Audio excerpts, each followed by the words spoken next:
Olá, tudo bem? Nós vamos agora para o terceiro módulo.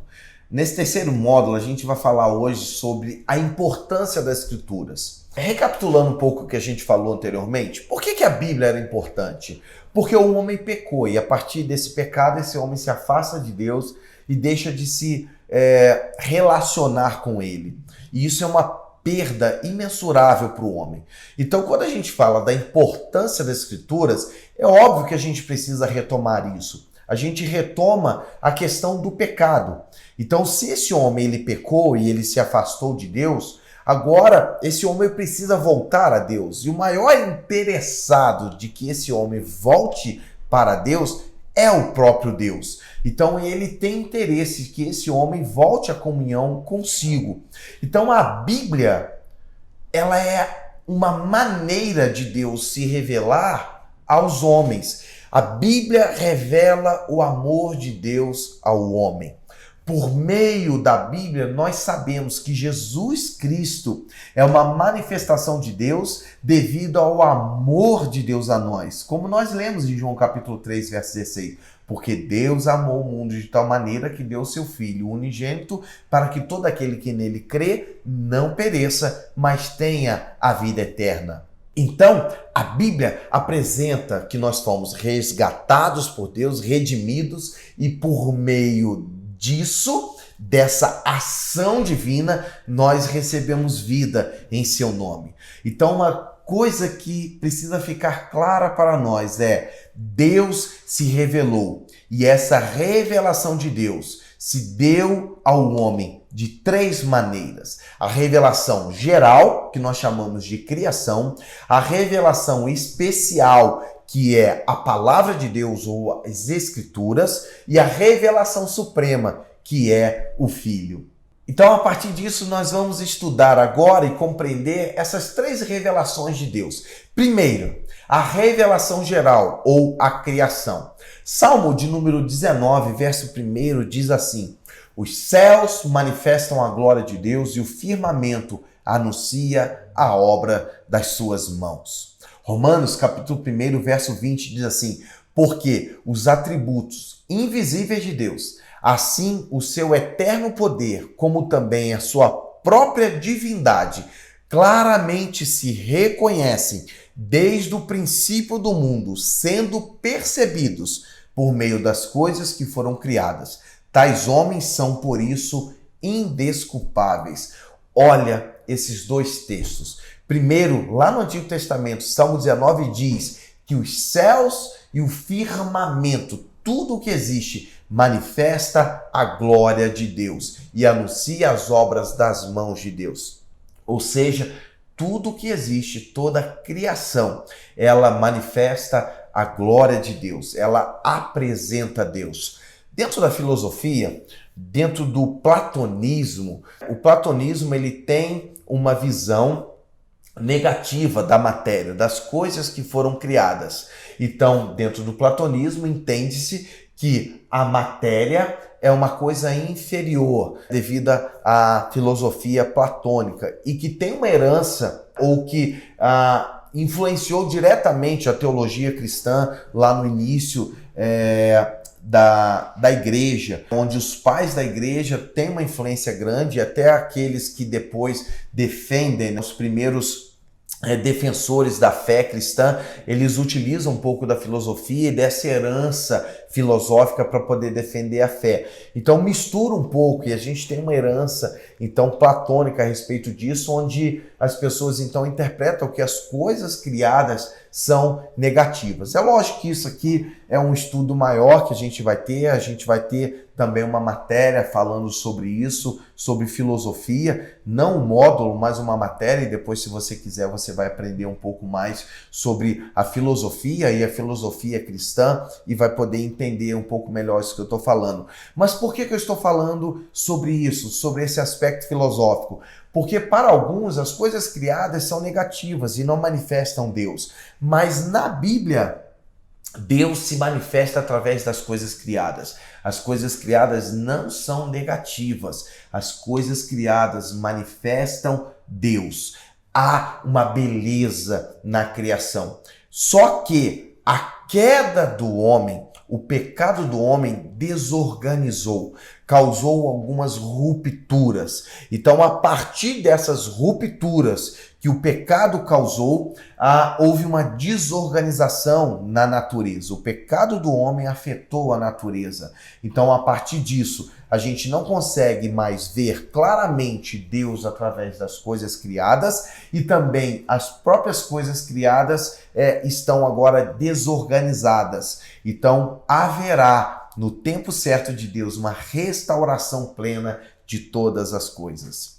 Romanos capítulo 1 traz um aspecto ainda mais poderoso do que Salmo 19, porque ele diz que Deus, os atributos de Deus, sejam eles visíveis ou invisíveis, e ele aqui no texto diz que os atributos invisíveis de Deus são manifestados nas coisas criadas.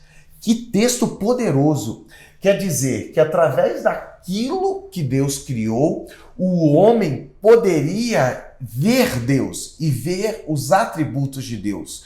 Então, quando a gente olha para a criação, nessa criação, nós deveríamos chegar à conclusão que somente um ser poderoso poderia ter criado isso, e a partir desse conhecimento nós poderíamos chegar a Deus. Para nós que fomos redimidos, isso é muito tranquilo. Por quê? Porque Deus nos deu a mente de Cristo e a gente consegue ver através da criação Deus. Mas para a pessoa que ainda está não regenerada, que está morta nos seus delitos e pecados, como diz Efésios capítulo 2, verso 1, essa pessoa não consegue enxergar Deus na criação. A queda coloca um véu, nos limita a enxergar Deus através das coisas criadas. O que é muito claro para nós que fomos redimidos, estamos em Cristo, é como um véu para aqueles que estão mortos nos seus pecados. Então a revelação geral é uma manifestação de Deus, mas ao mesmo tempo ela se torna limitada devido à queda do homem. Então, se há esse limite do homem enxergar Deus através da criação, e Deus queria resgatar esse homem, então Deus faz de uma forma mais específica. Qual é essa forma mais específica? Ele se revela. Ele se revela a homens e ele inspira esses homens a registrar, a escreverem aquilo que ele falou.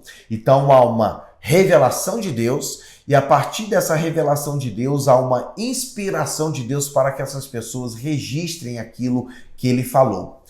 Hebreus capítulo 1 e Atos capítulo 3, verso 21 nos traz um pouco o esclarecimento a respeito disso. Hebreus 1:1 diz assim: havendo Deus falado outrora, muitas vezes e de muitas maneiras aos pais pelos profetas, ou seja, o que o autor aos Hebreus aqui está dizendo? Ele está dizendo que Deus falou aos pais e que ele falou aos profetas. Então, os textos, os livros que nós temos do Antigo Testamento são resultados.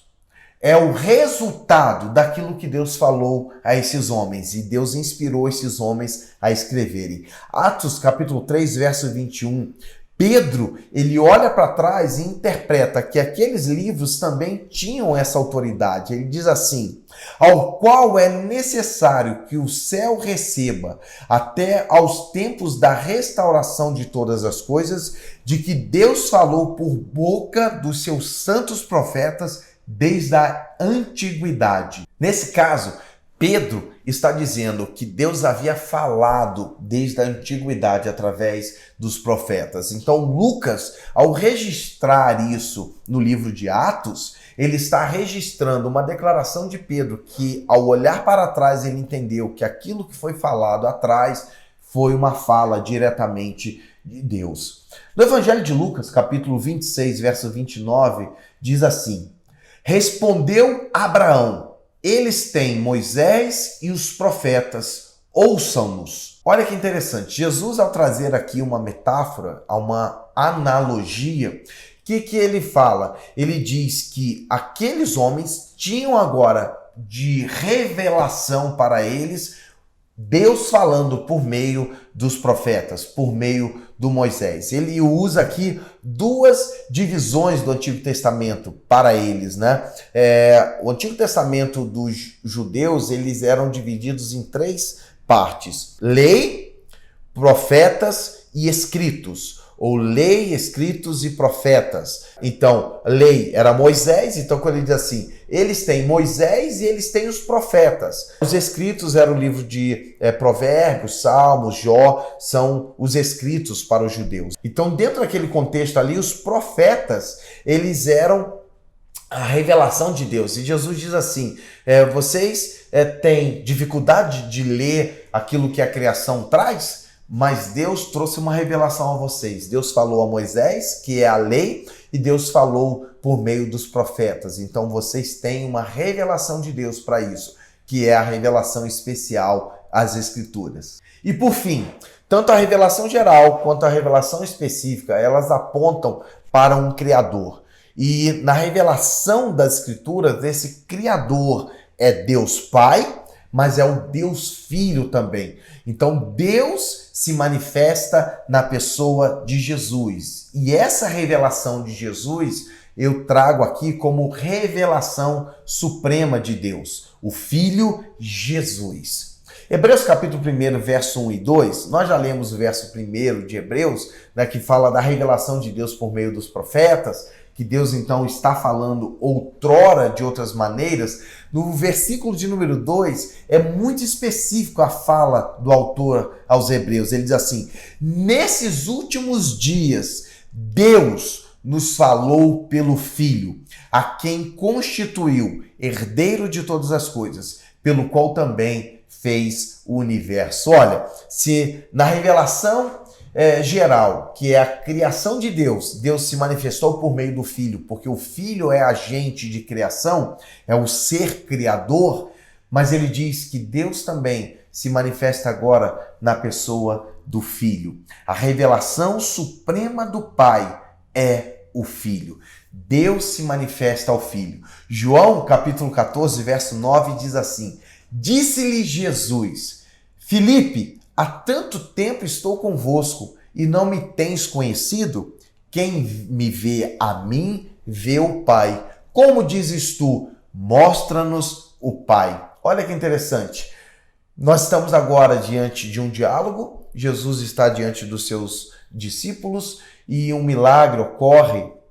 Algo ali ocorre. A situação envolve uma manifestação de Deus e Jesus está então conversando com os seus discípulos. E naquele momento, Filipe, ele pergunta assim: Senhor, mostra-nos o Pai. Jesus diz assim: Filipe, eu estou há tanto tempo convosco e você não tem visto ainda o Pai? Quem vê a mim, vê o Pai.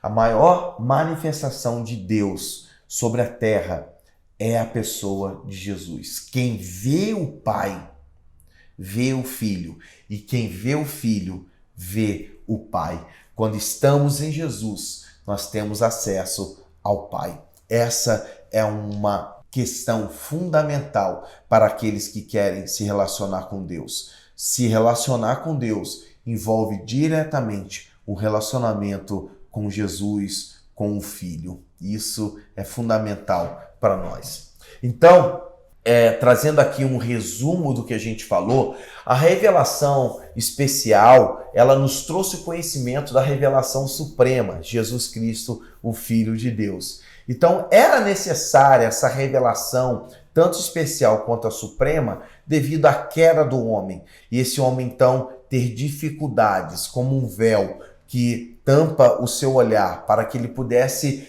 se achegar a Deus por meio da revelação geral, que é a natureza. Então Deus se revela de forma especial, trazendo uma revelação específica nas Escrituras, e essas Escrituras, para nós hoje, pós-Novo Testamento, para nós hoje da igreja, nós conhecemos o Filho pela palavra, até que ele se revele ao nosso coração por meio das Escrituras. A revelação geral, natureza, ela é falha no que diz respeito à salvação por causa do pecado, que não permite que possamos enxergar isso de forma muito clara. A revelação especial nos trouxe uma revelação de Deus mais clara, mais nítida. E essa palavra de Deus tem a capacidade de entrar na nossa mente e no nosso coração.